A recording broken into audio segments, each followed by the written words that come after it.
পৃথিবী দাপিয়ে বেড়াচ্ছে জাপানের সবচেয়ে দামি গরুর মাংস ওয়াও বিফ, যা কিনতে ক্রেতাদের গুনতে হয় প্রতি কেজি $440।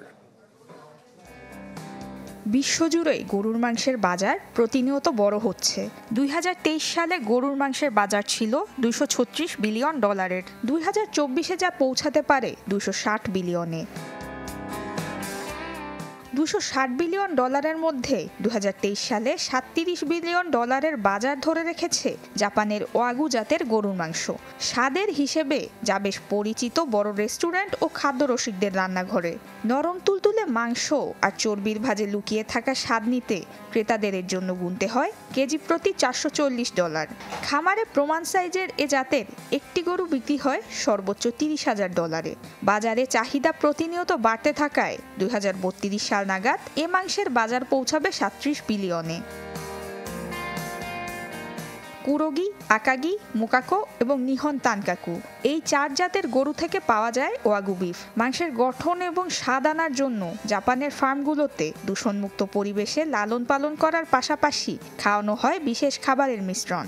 জাপান সরকার কঠোরভাবে এ মাংস উৎপাদন নিয়ন্ত্রণ করে। 2019 সালে দেশটি প্রায় 1.5 লাখ টন ওয়াগু বিফ উৎপাদন করে। 2035 সালে যা 3 লাখ টনে পৌঁছাবে। মানভেদে A3 থেকে A5 গ্রেডের ওয়াগু বিফ বাইরে বিক্রির অনুমতি রয়েছে। 2019 সালে 4,344 টন ওয়াগু বিফ রপ্তানি করে জাপান। 2021 সালে প্রায় 3,500 টন বিক্রি বেড়ে দাঁড়ায় 7,879 টনে, যেখান থেকে আয় প্রায় $407 কোটি। ক্রেতাদের চাহিদা বাড়তে থাকায় গরুর উৎপাদন নিয়ে বেশ চাপে খামারিরা।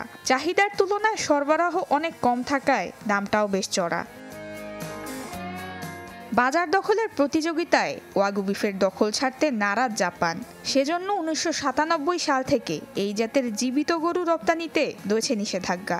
যদিও অস্ট্রেলিয়া, যুক্তরাষ্ট্র, চীন এবং ইতালি অল্প পরিমাণ ওয়াগু বিফ উৎপাদন শুরু করেছে।